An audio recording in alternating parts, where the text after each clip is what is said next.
Welcome back to the Fuel Your Legacy podcast. Each week, we expose the faulty foundational mindsets of the past and rebuild a newer, stronger foundation essential in creating your meaningful legacy. We've got a lot of work to do, so let's get started. As much as you like this podcast, I'm certain that you're going to love the book that I just released on Amazon, Fuel Your Legacy, The 9 Pillars to Build a Meaningful Legacy. I wrote this to share with you the experiences that I had while I was identifying my identity, how I began to create my meaningful legacy, and how you can create yours. You're going to find this book on Kindle, Amazon, and as always on my website, samknickerbocker.com.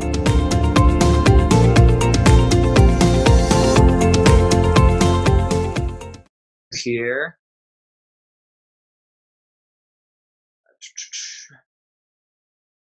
Welcome back to the Fuel Your Legacy show, and today we have a special guest on. If you have been stressed out about taxes ever in your life, maybe because you don't understand them, you don't understand their purpose or how they apply in your life, I think that everybody needs a good tax planning professional tax advisor, not a CPA who's just going to plug numbers, but somebody who understands tax codes, understands what the purpose is, and how to show the powers that be what they want to see so that you can be who you want to be. Okay. So Ben Golden, he's out of Alabama, and he has had a very prolific life. I'm excited for him to share all of his stories with you, but he is a tax resolution specialist, which is really key for people who think, oh, you can't help me. I screwed up on my taxes. I'm having to pay thousands of dollars. Look, there's so many things you can do. You can go backdate taxes for 3 years and repropose. Okay, that's what it is. It's a proposal. Repropose a different payment plan. And sometimes it gets approved if you have a good person who knows what they're doing. So tax resolution specialist, tax planner. He's also a national speaker. So he goes all over the country speaking about this to help people accomplish this. Not because he has to. He's a business owner of multiple businesses. It's because he loves to. So if you watch my Facebook, I do what's called, I'm redoing the SMART goals. And the first one is sexy, right? And the reason your legacy, your dream needs to be so sexy is because it needs to be so sexy that you can't get it out of your mind. You can't not think about it. It's like, pardon anybody who doesn't want to hear this, but it's like a good porn video or something, right? It's just like, you can't not think about it. Okay? This is the thing. Your legacy, your dream, it has to be that attractive that people can't not watch it. Okay? And that's what this dream is for him, teaching people about money. He can't get it out of his mind. He's obsessed with helping people. And that's the people I'm bringing on this show, people who can't not serve. They can't not add value because they're so obsessed with blessing people's lives. That's how attractive what your dream needs to be so that other people will see it as a legacy and build it. Okay. So don't crucify me. You can if you want, but whatever. I use graphic language to express how important this is because you only got one life, friend. So if you aren't living it to its fullest, it's going to be gone and you're going to have regrets. So the more graphic the language, the more real things become. And that's what I want for you guys. So Ben, thank you so much for coming on here. Go ahead and give us a good description of your story. Lead us through why you are who you are, how you became who you are, and some of your failures, your successes. And what was that point when you decided, you know what, I'm going all in. I'm going to build my legacy regardless of what anybody else thinks about me. Thank you so much for having me today, Sam. I believe that legacy is a key for who you are as a person, what you want to be and who you want to be in life. So I really appreciate you having me on today. So, from a really young age, I told my dad, look, I was 8 years old. I said, look, Dad, I'm going to school. So get ready. I'm going to go to college. So nobody really in our family had gone to college. So I told him from a young age, this is what I want to do. When I got there, I found out I enjoyed accounting. If you can actually believe that people enjoy accounting, I don't know. I liked it. Graduated with an accounting degree, went to grad school in San Francisco. And I'll tell you, moving from Alabama to San Francisco, that's a little bit of a move. Little bitty farm boy from Alabama. I grew up in a small farm town in Alabama. Grew up on a farm. A lot of people don't understand. Even at a senior in high school, my mom would call the headmaster and say, "Hey, Ben's out fixing fences. He's going to come in late today." And look, that was part of life. And, that's the way I grew up as an 18-year-old. So went out to San Francisco, got my graduate degree, went to work for a large corporate firm. I found out pretty quickly that I did not want to climb the ladder. There's so much, politics involved and backbiting, and it's all about me, and that's not really who I am. I learned pretty quickly that wasn't for me. And the reason is because that's not who I am and how I was brought up. I was brought up to help and to be an advocate for people that can't do for themselves. So in the tax world, when I purchased my first business at 26, I knew that I wanted to help people. So shortly thereafter, I opened another firm. So I had two accounting firms running side by side. I'll tell you right now, focus on what you're good at, because for me, I got out of focus for a little while, and I said, well, I think that it would be good for me to invest over here or invest over here. And my focus has always been accounting and helping people with their taxes and planning and things like that. And so when I got out of focus, I trusted others to see my best interest at heart, and it didn't happen. Long story short, I had to go to my wife. Now, I consider myself pretty successful as an accounting business owner. I owned two accounting firms at the time. I had to go to my wife and say, "Hey, babe, I've made a bad investment.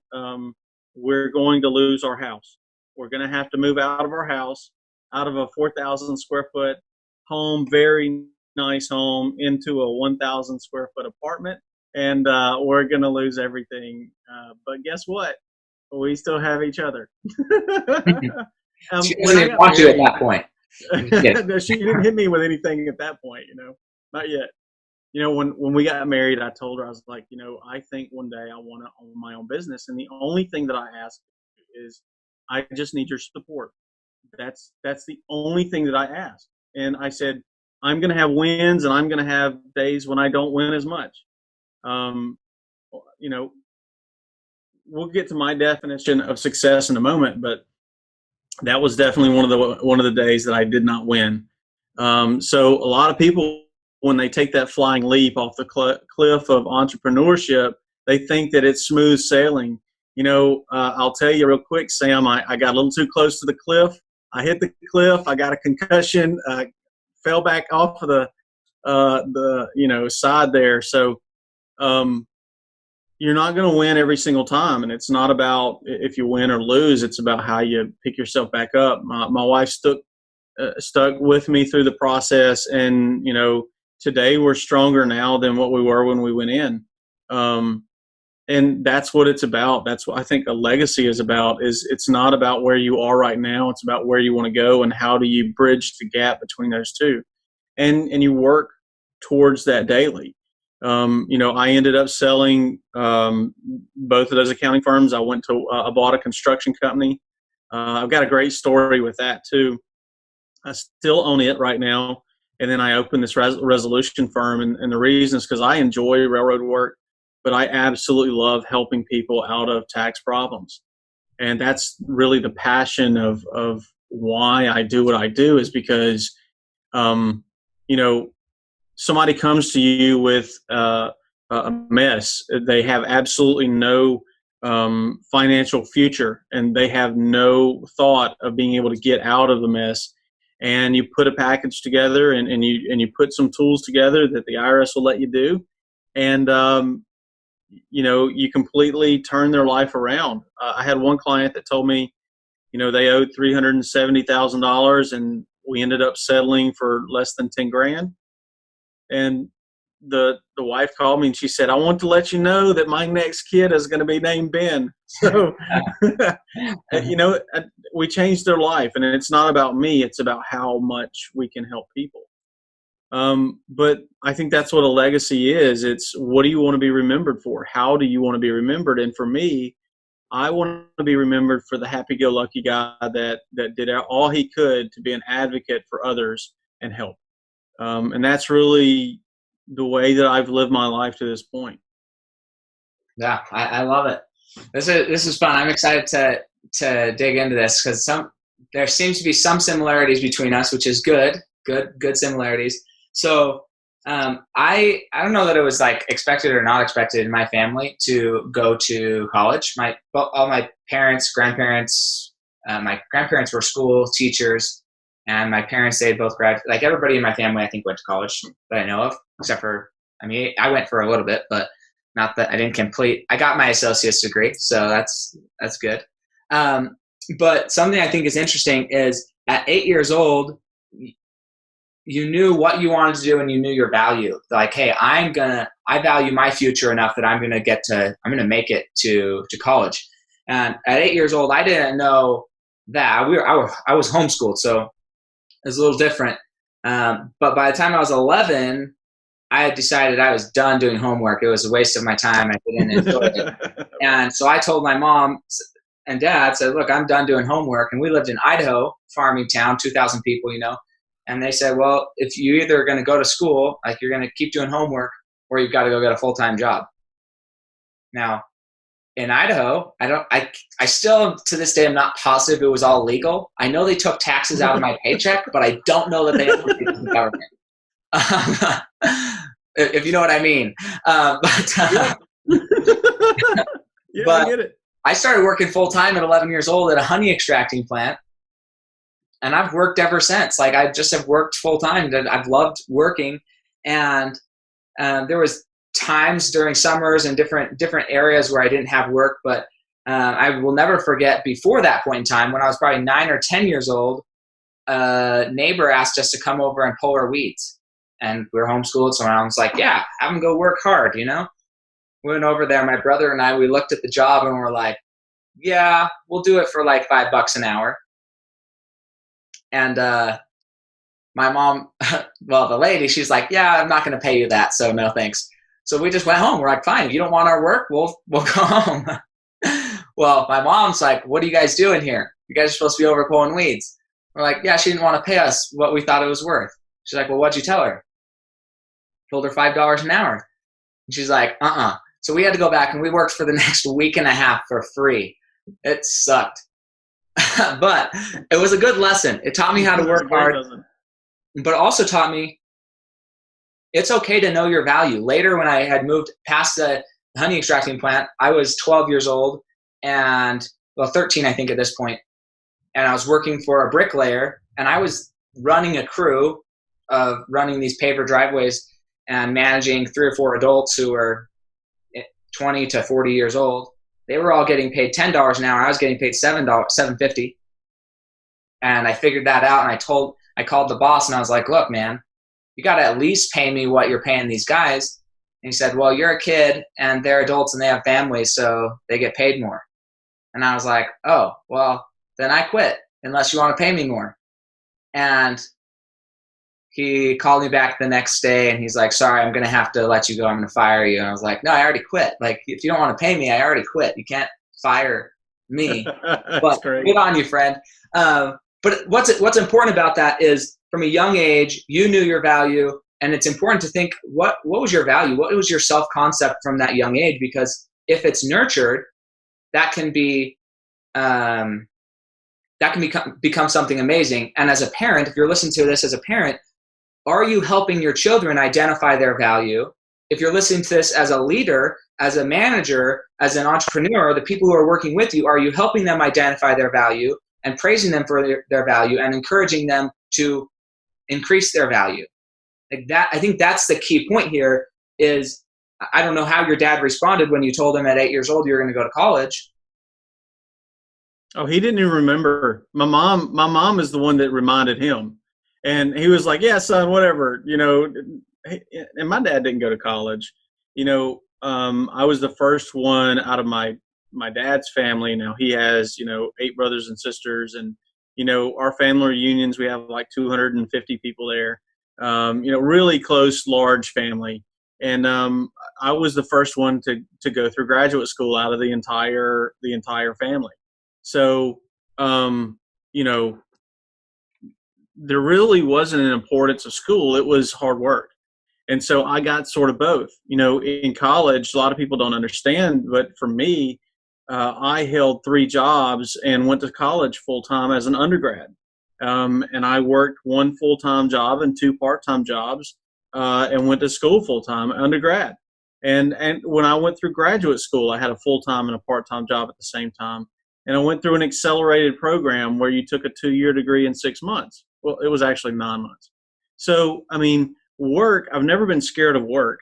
And I've always said to myself, if I can do nothing else, I can work hard and I can give somebody the value of what I think I'm worth, and just work really hard.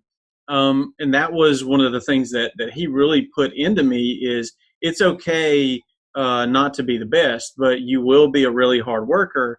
And what you lack in knowledge, what you lack in ability, you'll make up for by being the most persistent, by being, high quality, things of that nature. So he instilled a lot of great attributes morally and character-wise into me, to just have that, I guess, that stickability, or to have that, desire to make sure that even though I knew I wasn't the smartest or the brightest candle in the bunch, my candle was a little different because I would work hard when others would slow down.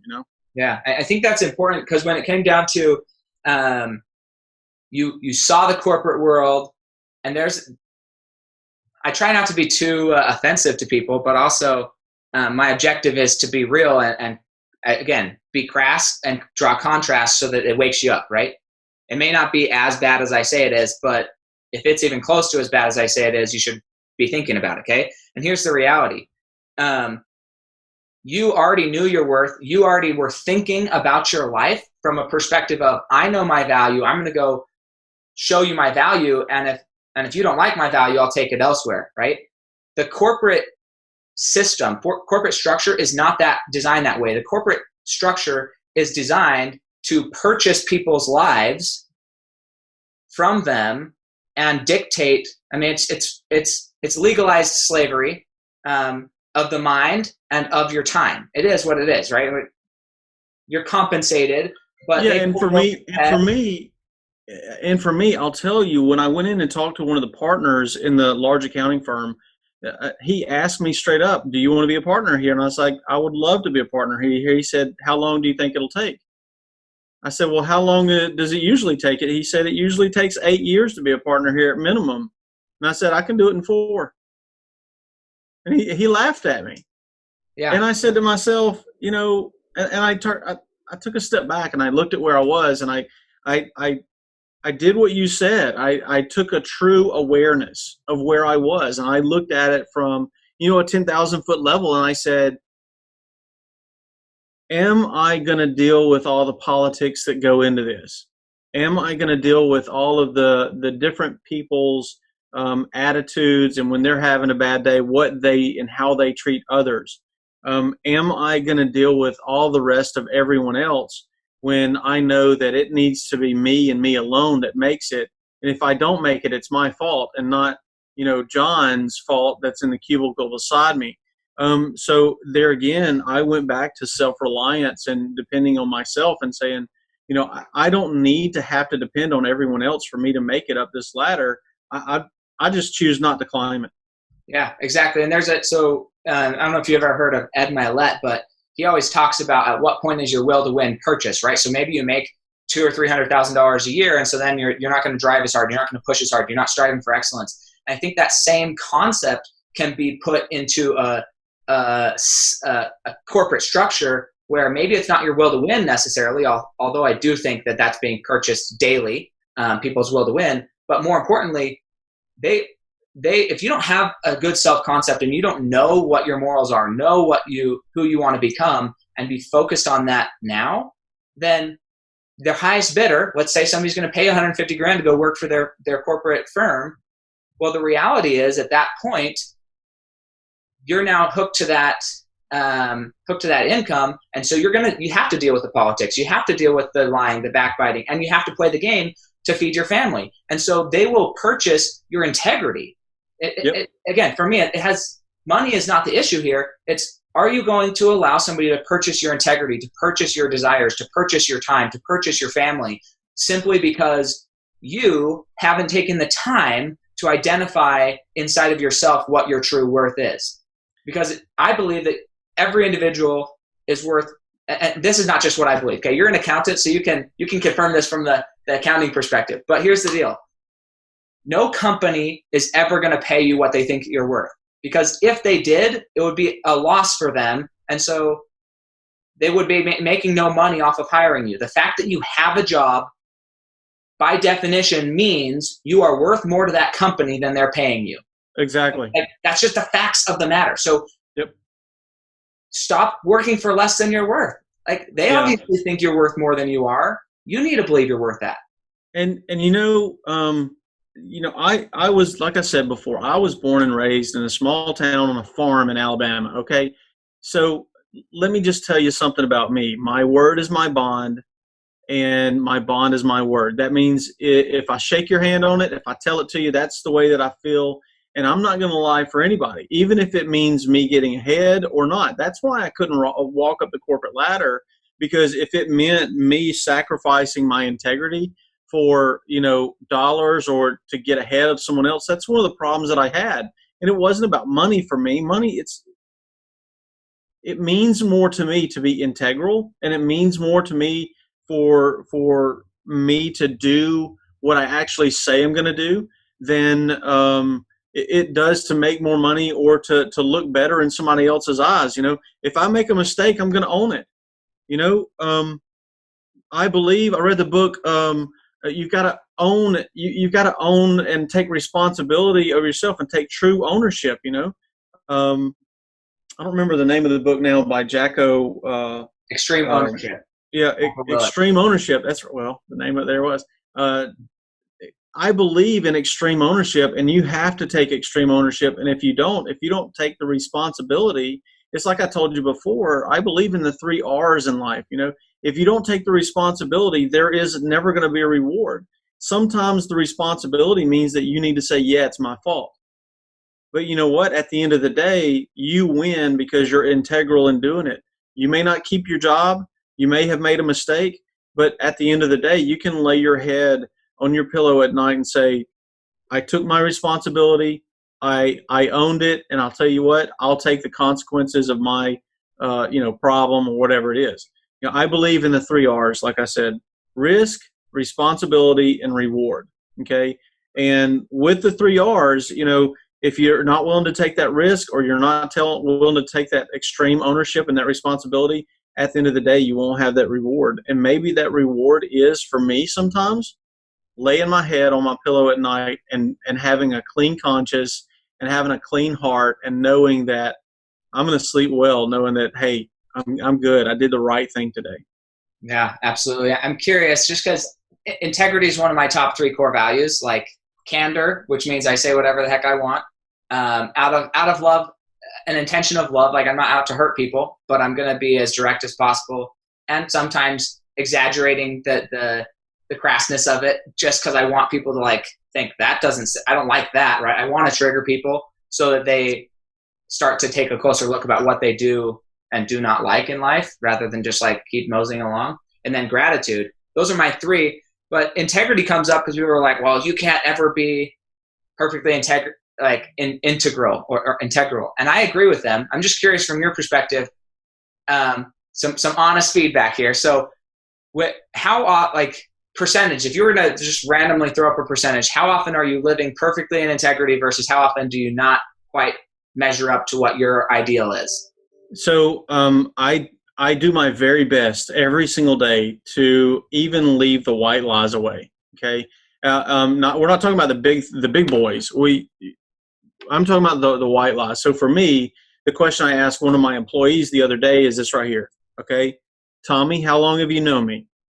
He said, well, I've been working with you for about 16 years. I said, okay, how many times in the 16 years have I ever lied to you? And he said, never. And I said, now, do you think tomorrow, when tomorrow comes around, because of the last 16 years, my track record, do you think I'm going to tell you an untruth then? And he's like, no. I said, so understand what I say is my bond. And I really do my best to live through that. I would say that I'm probably about 95% integral and probably 5% non-integral. I say that because I don't think that anybody deserves 100% all the time, ever. I don't think that there's ever a 100% mark. Sure. I mean, the reality is, I mean, this is just basic life, right? If you're driving down the road, you told your wife you're going to be home at 5 o'clock, and there's an accident, you're home at 6, guess what? You're no longer living in integrity with that commitment. And so that stuff happens. When I say integrity is my core value, it's not that I know I'm going to live perfectly in integrity my whole life, because it's not. I don't believe it's possible, as he just said. What I think is possible is I just want to be crossing that line as frequently as possible, right? And that kind of leads to this next thing that you said, and that is that you have a constant reorientation towards your goal and how you want to be remembered. It's a daily thing. What's the gap? Where am I going? Where am I at? What's the gap? How can I close that gap? And how often can I review that gap so that I can get there? And that's what's crucial. It's not about living a perfect life. It's about doing your best to cross your goals as often as possible and be on track as often as possible. It's like people think that an airplane or a boat, you go and you're just like, oh yeah, we went in a straight line. No, they have a guidance system that the whole entire time is constantly readjusting their focal point to where they're going, and they always end up where they're not always, but they do their best to always end up where they're focused on, because they're constantly redirecting, not because there's always an outside pressure. There's always an outside force against you. You know, integrity is a lot like a river. Okay, if you go and you stand in the middle of the river, there's going to be current against you. There's always going to be a force against you pushing you the other way. You always have to continue to make the decision to do the right thing. That's what I think the struggle, there's always going to be a struggle. If you stand in one spot, you're moving backwards. Okay? It's always a struggle. You always have to push forward. And guess what happens in the struggle? You get stronger. Okay? So, you know, if you stand out in the weeds and you don't go into the current, you're never going to get stronger. You're just going to stay weak and malnourished. You have to get out to the current. You have to get out and fight to win. And it's a struggle every day, regardless of what it is. If it's being integral in what you do, if it's always doing your best to make the right decisions for your family, even though it may hurt others, if it's, you know, whatever it may do, whatever it is, you always have to struggle to make that right decision, to, you know, you always have that choice. You always have the choice. Absolutely. I was speaking with a client yesterday, and we were talking about different financial products that she could use for her future.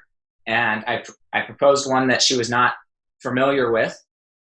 Familiar meaning the crowd of people that she associates with doesn't use this particular resource. And she's like, oh, I want to do more research. I don't know anything about it yet. And I was like, okay, well, what do you know about the things that you are familiar with? So I had her explain what she knew, and I was like, okay, so you know more about the new thing that you're not familiar with than you do about the thing you are familiar with.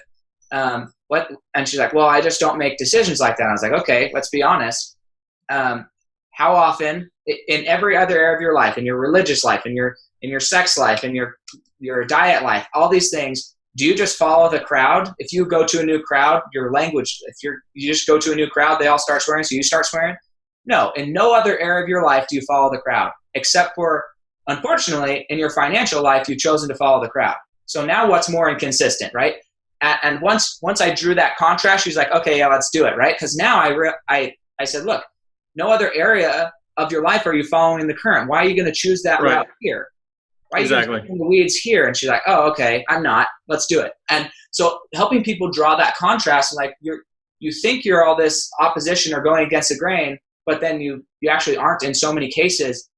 Let's get educated. So let's turn to that for a second here, because I want people to understand taxes in a deeper level after this.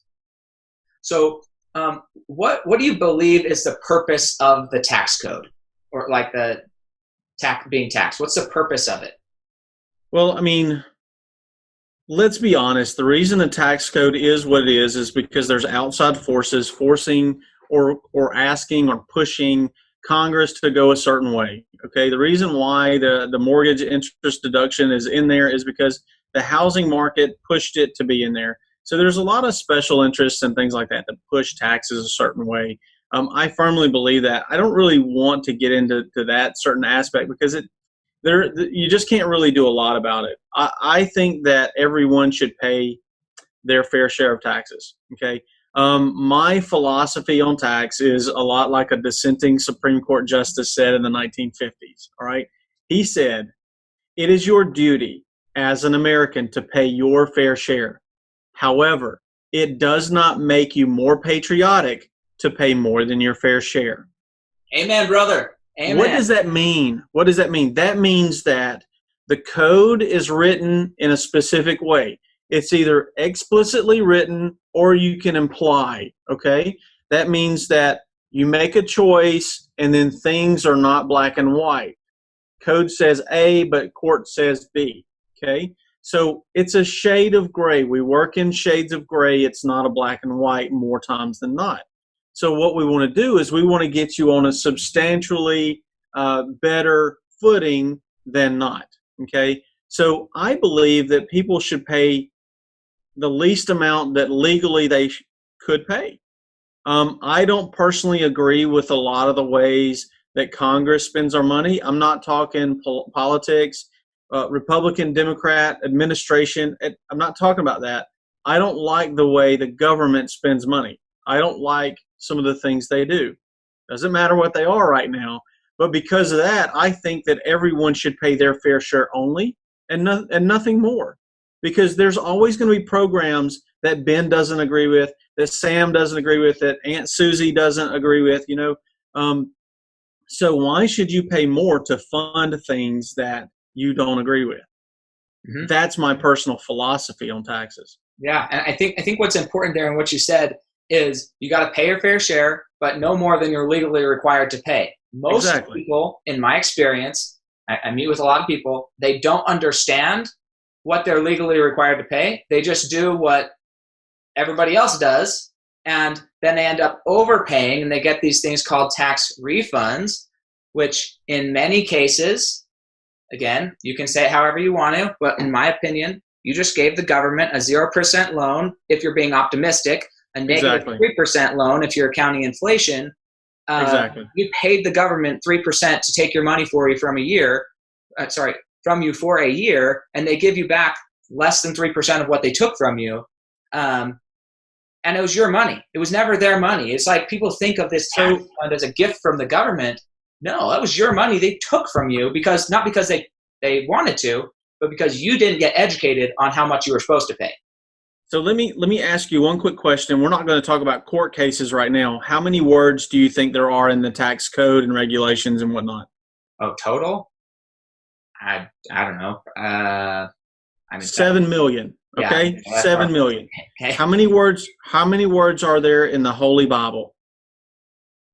I don't know, honestly. 670,000. Okay, so I want you to understand. That's nuts. The comparison between the two. All right, so I mean, there's just wow. I mean, what can you say other than wow? There's nobody that can understand all of the tax code. There's nobody that's going to understand everything. There's no one that can give you a guarantee either. If they guarantee they can do something, you better be careful. Just be careful, okay? Watch what that guarantee is, because at the end of the day, I don't know everything, and no one out there does, okay, period. I know some unbelievably smart people that teach tax rule, regulation, and law that are 100 times smarter than me, and they don't know everything. So there's no one that can, but I'll tell you what, there are people that specialize in different aspects of either the code or the regulations or, wealth planning, whatever it may be. Nobody is going to know everything about their industry. And that's what I want to say. You're not going to know everything. As an entrepreneur, I can't know everything. Get that out of your mind. Okay, you need to focus on a certain place and you need to be the best that you possibly can inside that place. And that's where you need to be. Okay. So a lot of people say, well, I can't be a business owner because I don't know enough. That's like saying I can't be a parent because I don't have enough money for a kid yet. You'll never have enough money for a kid. You'll never know enough about business to own a business. So look, that's why I took the leap of faith off the cliff of, corporate world, and I did a flying squirrel off the side of it, and I've hit the side 100 times already. I've got bumps, scrapes, bruises, and like I said before, a couple concussions, I think. But Sure. you can't let fear dominate your legacy. You can't let fear dominate who you want to be in life. You can't let worry, be the thing that stops you from being what you want in life. A lot of people think that mindset is mumbo jumbo, and you don't really value mindset and things like that. Listen, every single morning I get up and I do my affirmations. I talk to myself. I remind myself of the value that I have. And it's so very important. I still do it to this day. I didn't really start doing it until a couple years ago, but I believe the things that I say every single morning. If you don't know what affirmations are, Lisa Nichols is a motivational speaker. She talks about her affirmations every single day. Do it. It'll change who you are. It'll change the mindset of who you think you are, and it'll change the value that you think you're worth. Because more times than not, as a child, we are all told, you're not valuable, you're stupid, you're not worth it, you're going to amount to nothing, you can't do this, can't. Well, stop people telling you what you can do. Live your own life and live it unfearful, and live it in such a way that, live today like nobody else does, so tomorrow nobody else will live like you. Mm-hmm. And that's what Dave Ramsey says. Yeah, no, I agree. So on that note, because that's something that gets developed. I think that's a muscle, just as you said, going against the current. That's something that you develop. Tell me a story of your biggest naysayer as you jumped into full-on business ownership, and how you kind of, if not silence them to where they were satisfied, at least silence them in your own mind, so where you could stay focused on what you knew you needed to do, regardless of the naysayers around you. In my life, I've had a lot of naysayers, and I've done a lot of different things. I was big into wrestling in high school, and I had so many people tell me I can't because I'm not big enough, I'm not strong enough, I'm you can't. And that's just a word I've never really decided to believe in my vocabulary. I've saying something I've said my entire life: can't, never could. Okay. Can't, never could. And if you continue to tell yourself that you can't, well, you never can. I think, was it Ford that said that it doesn't matter if you can, it doesn't matter if you can't. If you believe you can't, you won't, or something. I probably destroyed that quote, but if you don't believe in yourself and you can't do it, then you won't do it.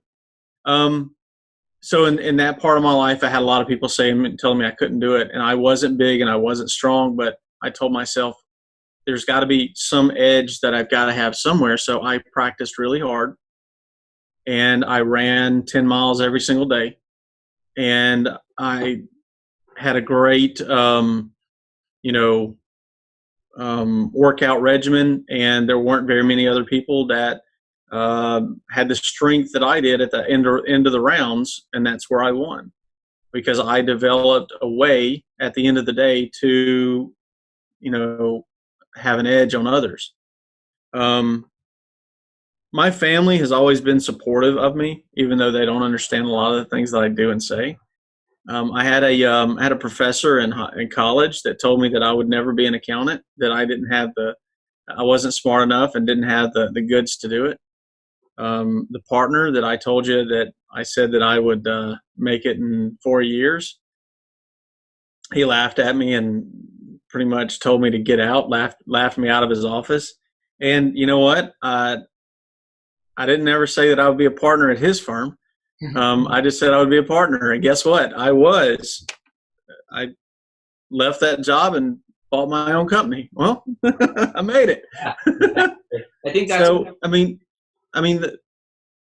don't take those people that say you can't. Add that as fuel to the fire. yeah. A lot of people take that sting of rejection and let it dictate their lives in the opposite way, and say, oh well, he doesn't believe in me. He's been doing this for 20 years, so if he doesn't think I can, then I can't.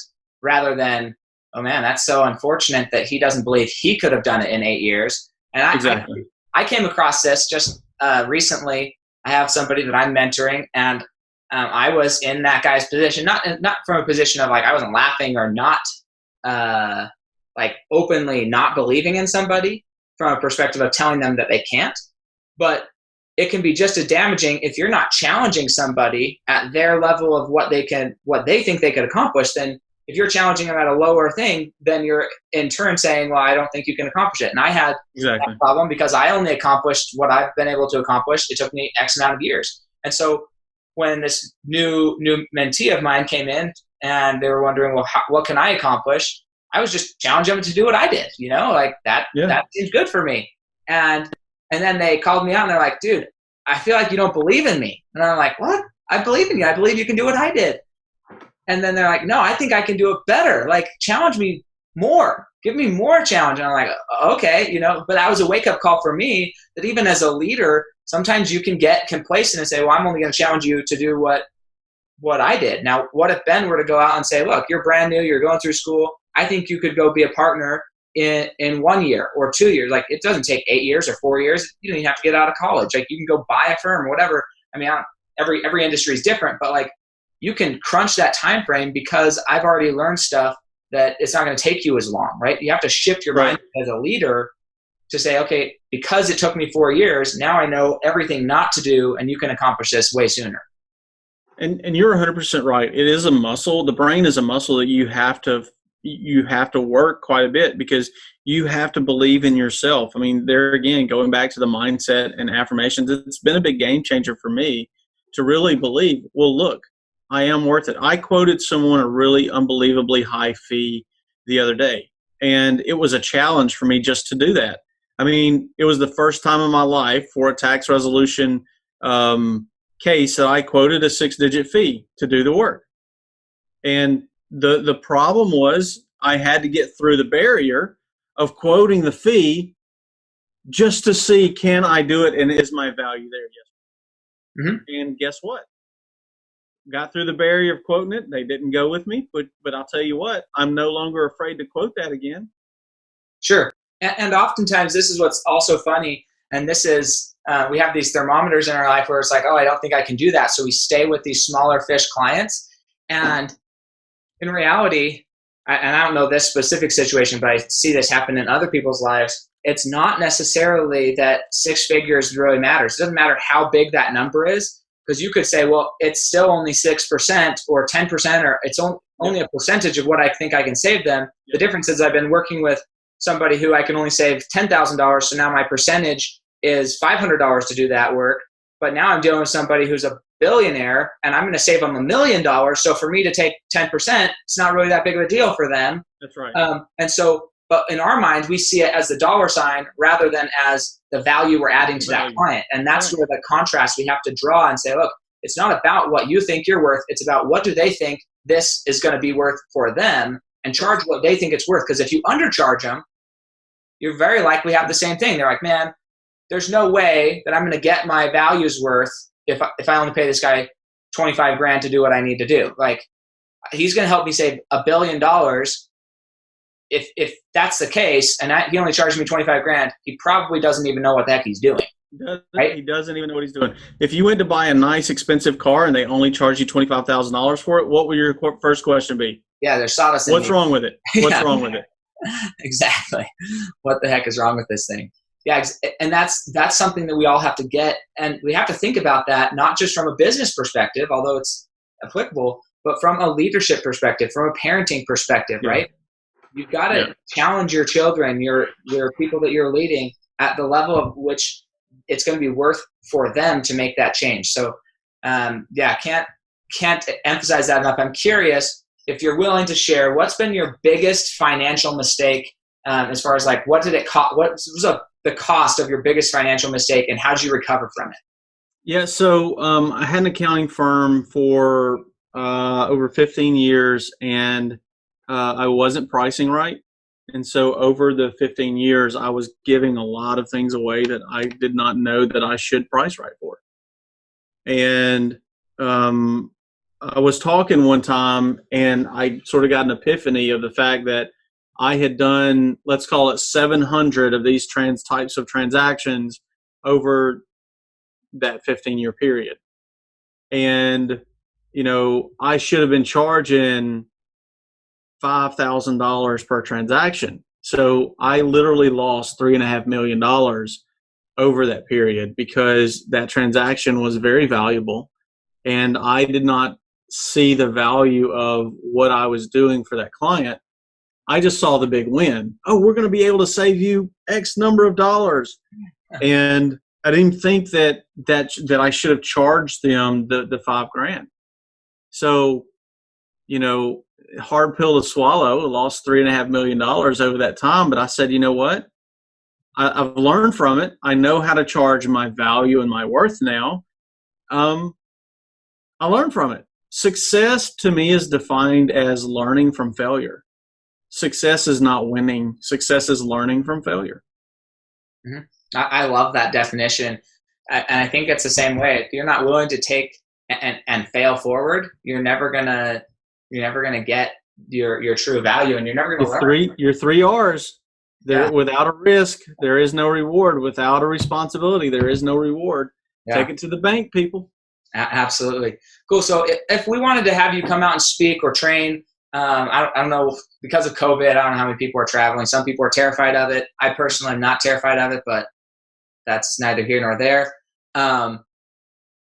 But if we wanted to have you speak to like our company or our clients or something, what does that look like if you were to come speak to a group of people either on Zoom, do like an online webinar, or in person, or if they just want to use you for tax relief themselves, maybe they're in a pickle and they want out? Yeah, I'm happy to talk about certain different things. I specifically talk quite a bit about tax planning, and I teach CPAs how to do tax planning quite a bit, as well as tax resolution and what that looks like if someone's going to start doing it from a tax standpoint. How do you do that? I talk a little bit about mindset and the importance of mindset, even maybe selling and whatnot as well. So those are some of the topics that I've discussed in the past. You can reach me through our website, goldentaxrelief.com, and you can either call me there or email to contact us there at the website, and we're more than happy to get in touch with you and see if there's any way we can help you at all. I believe in adding value. I believe in giving to get. And that's how my company is based and set forth, Awesome. I love it. Well, we're moving into the last 2 sections here. So this last one's called Legacy on Rapid Fire. 5 questions, 1 word to 1 sentence answers. The first question, got to answer with a sentence. Fair enough? Sounds great. Okay. So here we go. What do you believe is holding you back from reaching the next level of your legacy? Marketing right now for me, because that's my biggest challenge. Okay. And what do you believe the hardest thing you've ever accomplished has been? I was a 2-time All-American flag football referee. That was a big one. All flag football referee. All-American. Best in the nation. One of the top 20 in the entire nation. I've never even heard of such a thing. I love that. So colleges have intramural programs called flag football, where you play football, but instead of tackle, you pull a flag instead of 2-hand touch, right? Instead of tackling, 2-hand touch. Well, you got to have referees for those. So I would go to I do it at my university for undergrad, and then I would go to regional finals where 14 or 20 different colleges would go to that regional and compete against each other, and then I would officiate there, and then we had a national tournament as well. So you have to get invited to the national tournament, and then you have to get invited to the regional as well. So there were 110 referees there the first year at the national tournament, and I placed number 17. And the second year I did it, out of 114, I placed number 2. Dude, that's so cool. I didn't even know that's the thing. I love it. Cool. What do you think your greatest success at this point in your life has been? I've been married for 20 years.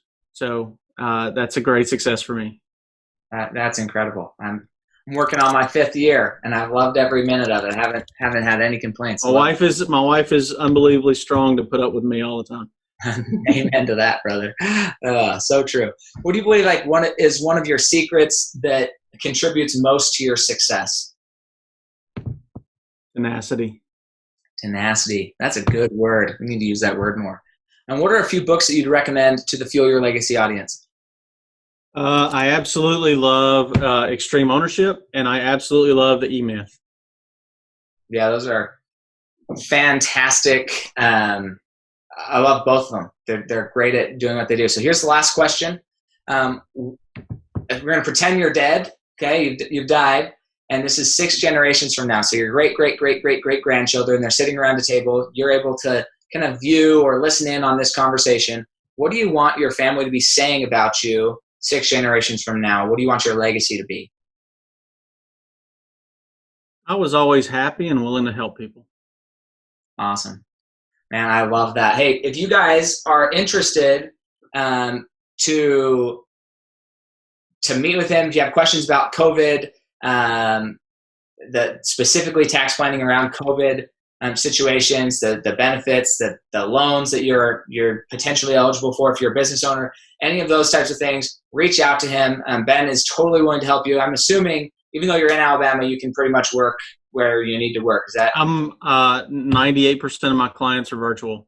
Yeah, that's awesome. And that's how a lot of the accountants that I know of, that's how they're working now. That's how I am at this point. That's been the premise of my company from the beginning. Yeah, I love that. So don't miss out on getting these questions answered. It's absolutely worth your time to hear about it and find out what could you be doing. It's not just about how could you do your taxes better this year. Every accountant I've ever gone to, I say, hey, here's the last 3 years. Go look at these too. Because if there's an accountant or a tax planner who can save me money in the past, I want to know about it as well. And it's super easy. It costs a little bit of money, but nothing compared to what they're going to help you get. So it doesn't really matter. It really is an investment. So definitely take advantage of that. If you have any other questions, you can always reach me at my website, samknickerbocker.com, or through my email at FYL instantly. So Fuel Your Legacy instantly, FYL instantly @gmail.com, and you can reach me there. But with that being said, we will catch you guys next time on Fuel Your Legacy.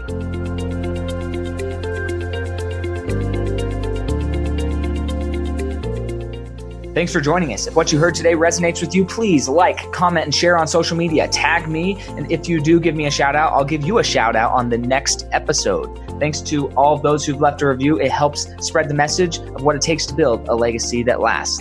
And we'll catch you next time on Fuel Your Legacy.